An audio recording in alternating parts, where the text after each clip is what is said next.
श्री स्वामी समर्थ मित्रांनो, तुमचं खूप खूप स्वागत आहे माझ्या युट्यूब चॅनलमध्ये। आज आपण शेव चटणी बनवणार आहे झणझणीत। तर बघू रेसिपी, त्याची सामग्री काय आहे चला। तर शेव चटणी लागणारी सामग्री आहे, हे एक टमाटा बारीक चिरलेला, हे 4 कांदे बारीक चिरलेले, कढीपत्ता, ही शेव, राई जिरं, हळद, लाल तिखट आणि चवीनुसार मीठ। सर्वात अगोदर आपण कढईमध्ये तेल टाकलं आहे। तेल चांगलं तापलं, त्यात राई जिरं टाकायचं। जोपर्यंत राई जिरं तडतडत नाही तोपर्यंत राई जिरं तडतडत आहे। त्याच्यानंतर आपण हा बारीक चिरलेला कांदा टाकायचा, हळू टाकायचं, तेल उडू नये म्हणून हळूहळू काम करायचं।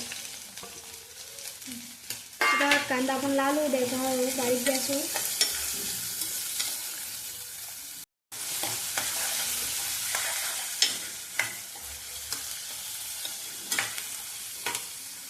तर 5-10 मिनिटं झाले कांदा परतून, त्यात थोडा कढीपत्ता टाकायचा, तोही थोडा कढीपत्ता परतून घ्यायचा तेलामध्ये।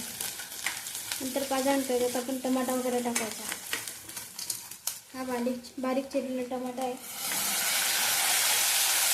आता याला बारीक गॅसवर छान होऊन द्यायचा, थोडा शिजू द्यायचा टमाटा त्याला छान। आता कांदा खूप छान परतवला गेला, त्याच्यात आता एक चमचे मोठे लाल तिखट आहे, त्याच्यानंतर हळद आहे, हे मस्त मिक्स करायचं, परतवून घ्यायचं मसाला छान बारीक गॅसवर। 5-10 मिनिटं परतवून घ्यायचं।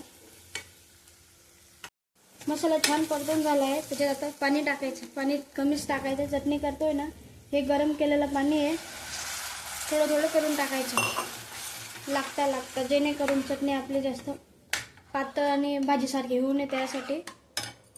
तेवढं पाणी टाकून देते मी, गरम येते, थोडं त्याला उकळी फुटू देते। एक उकळी फुटली की आपण ही शेव टाकून द्यायची त्याच्यामध्ये।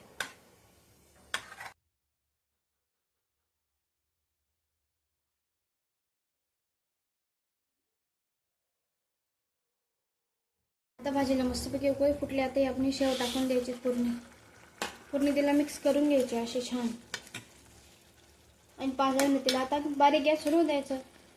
झाली आपली ही शेव चटणी, 5-10 मिनिटात छान होते, जास्त वेळही लागत नाही। आणि मीठ राहिलं ना, चवीनुसार मीठ टाकायचं।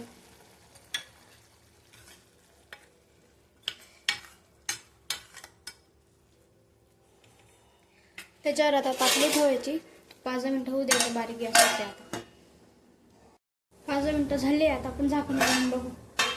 बघा कशी मस्तपैकी छान आपली कोरडी चटणी झालेली आहे। जर एखाद्या वेळेस आपल्याला जर पाणीचा अंदाज समजत नसेल तर आपण शेव मोजून घ्यायची, त्याच वाटेने तेवढं पाणी टाकायचं, जेणेकरून जास्त पाणी पण टाकलं जात नाही चटणीमध्ये, आणि अशी मस्त छान कोरडी चटणी होते।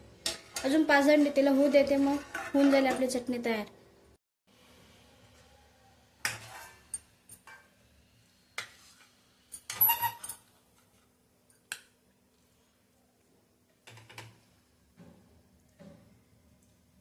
हे बघा मित्रांनो, आपली शेव चटणी आता मी काढलेली आहे, गरमागरम छान झाली आहे।